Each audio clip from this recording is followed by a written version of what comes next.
I'll turn to Taiwan right now. That's good, because that's where we are. Especially, I'd like to talk about there's a growing criticism on Taiwan's economic relations with China these days. There's two kinds of major criticism. One is that Taiwan economy become more and more dependent on China. That will give China some of the economic leverage toward Taiwan. That's one. And the second thing is that this kind of economic links is not really trickling down to the general public, that the general public is not benefiting from this tie. Do you think those are fair criticism for the link that is happening now between Taiwan and China? Taiwan will make its own decisions about where it wants to invest and with whom it wishes to partner. That's really not for me to say. Mm-hmm. My job is to promote the economic bilateral relationship between Taiwan and America. Mm-hmm. And there are many exciting things that we're doing. And one of them, we haven't had a chance to talk about it yet, is ICT. Mm-hmm. And, some of the statistics I mentioned earlier, that 90% of smart devices pass through Taiwan, and 25% of the world's semiconductors are made here, and it's the #1 manufacturing market for integrated circuits. Mm-hmm. And Taiwan shares America's belief in a free, open, and multi-stakeholder internet. Mm-hmm. And there's so much that we can do together around the world, but also, in promoting entrepreneurship, in promoting innovation. Mm-hmm. And these are themes that I've been trying to push during my time here in Taiwan. Mm-hmm. And I fully understand that Taiwan and the United States, there's a growing economic and cooperation going on. But having this economic link between Taiwan and China, do you think that can also reduce the previous tension that is happening between Taiwan and China? Or do you think this kind of link sometimes will create more tension in a way? I can't speak, and it really isn't my place to speak, about Taiwan's decision to increase their economic relations with China.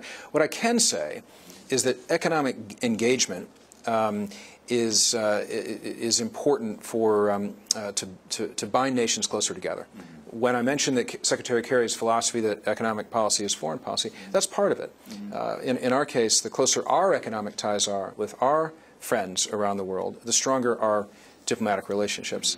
But I really am not here to give advice to Taiwan or to have an opinion about that issue. That's not for me to do. That's the authorities here who need to decide that. Mm. So you've been in Taiwan like more than 48 hours now, or less than 48 hours? It feels like a minute, and it feels like a week, because the AIT here has scheduled an extraordinary and an aggressive schedule for me. Mm-hmm. What I'm excited about is I had the chance to meet with a number of senior officials, mm-hmm. Including President Ma. Mm-hmm. The National Security Council, the Foreign Minister, any number of them.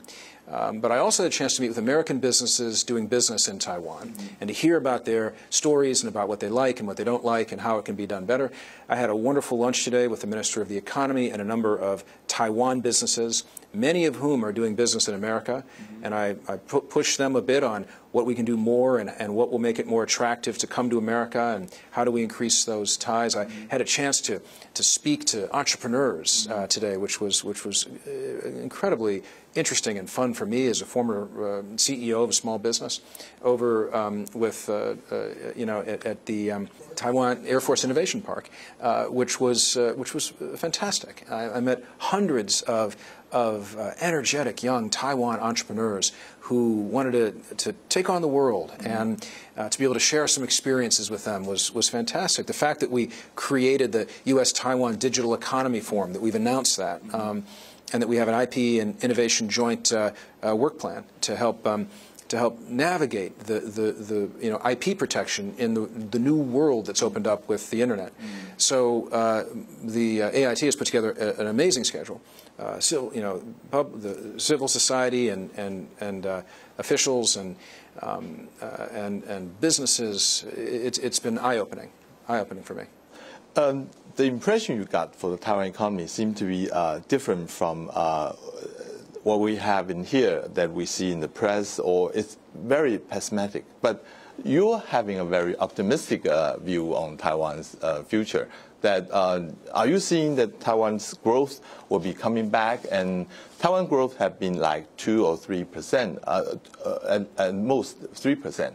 That this is not like what we used to have, like 7 or 8%, even double digit before. But you seem to be very optimistic about Taiwan economy. Excuse my optimism. Maybe it's in my nature. Maybe it's because I'm an American. I don't know. But I can tell you that I do see enormous potential.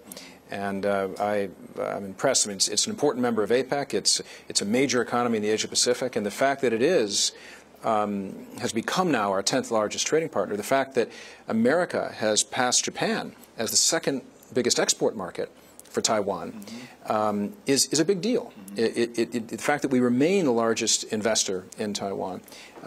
What we benefit from and why we're in discussion on an economic level is the more with this increased investment by both economies, the more transparency and predictability and the better we follow the rule of law, the more investment will follow. So that's what's exciting about these discussions, and I am optimistic. And as I said earlier, when you think of how central Taiwan is to the future of IT, given its history and given its capabilities, and we're heading in, as I was hearing from executives from American companies like Google and Yahoo and IBM talking about the Internet of Things, and many of them are present here, and many of them see a great future in ICT between the American and Taiwan economies. So of course I'm optimistic.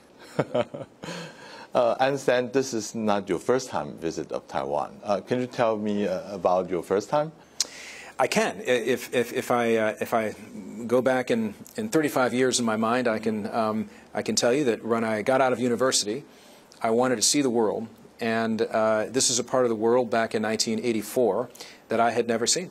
And so with a couple of good friends, we came here, and we had an extraordinary experience in 1984, and I've always wanted to come back and never have had the chance to.